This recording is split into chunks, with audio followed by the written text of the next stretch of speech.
আসসালামু আলাইকুম। আপনারা সবাই কেমন আছেন বন্ধুরা? আলহামদুলিল্লাহ আমি ভালো আছি। গিয়েছিলাম গ্রামে বাবার বাসায়।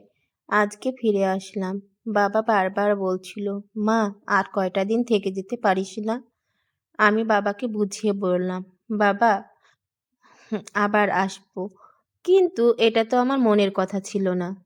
আমার বাবাকে জড়িয়ে ধরে বলতে ইচ্ছে করছিল, "বাবা আমি তোমার কাছেই থাকতে চাই। আমি যেতে চাই না।" বাবা-মা বৃদ্ধ হয়েছে। বাবা-মা অসুস্থ। যার কারণে তাদের রেখে আসতে একবারও মন চাইছিল না। আর জানেন আজ পর্যন্ত আমার বাবাকে বুকে জড়িয়ে ধরে বলা হয়নি, "বাবা আমি তোমাকে অনেক ভালোবাসি। আমি তোমার কাছেই থাকতে চাই। আমার যতদিন আয়ু আমি তোমার কাছেই থাকতে চাই।" কিন্তু এটা তো সম্ভব না। মেয়ে হয়েই জন্মেছি। তাই সংসার তো করাই লাগবে। বাবা-মাকে ছেড়ে আসাই লাগবে। এটাই নিয়তি। মা মানুষ বলে পাখি। আসলে মানুষই পাখি। কাল কোথায় ছিলাম আর আজ কোথায় এসে দেখি বাড়িঘর প্রচুর ধুলোবালি জমে খুব খারাপ অবস্থা।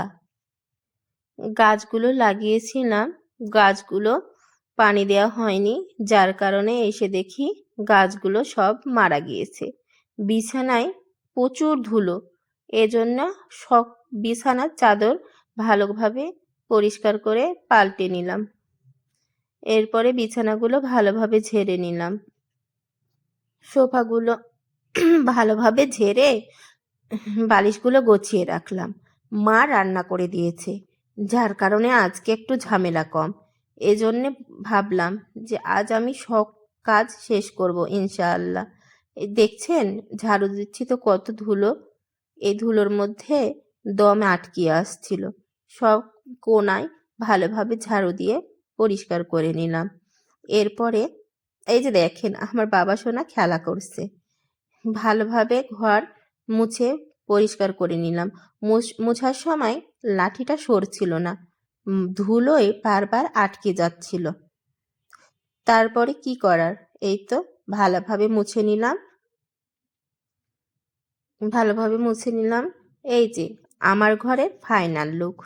এর পেছনে অনেক পরিশ্রম। সকাল থেকে উঠে আমি রান্নাবান্না যেহেতু ছিল না, এই জন্যে ঘর বাড়ি পরিষ্কার করতেই উঠে পড়ে লেগেছিলাম। অবশ্যই কমেন্টে জানাবেন এখন আমার ঘরটা কেমন লাগছে আপনাদের।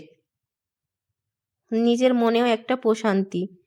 যাক আমার ঘর বাড়ি পরিষ্কার হয়েছে, শান্তি পেলাম। এই রুমে আমার ছেলে পড়ে, ছোট বাচ্চা তো এজন্য পড়ার টেবিল কিনে দেওয়া হয়নি, আর একটু বড় হলে ইনশাআল্লাহ কিনে দিব। এই যে ডাইনিং রুম পরিষ্কার করার সময় দেখানো হয়নি, কারণ আমি অনেক ব্যস্ত ছিলাম, যার কারণে ভিডিও করতে পারিনি। এই যে ড্রয়িং রুম কি সুন্দরভাবে গুছিয়ে নিলাম।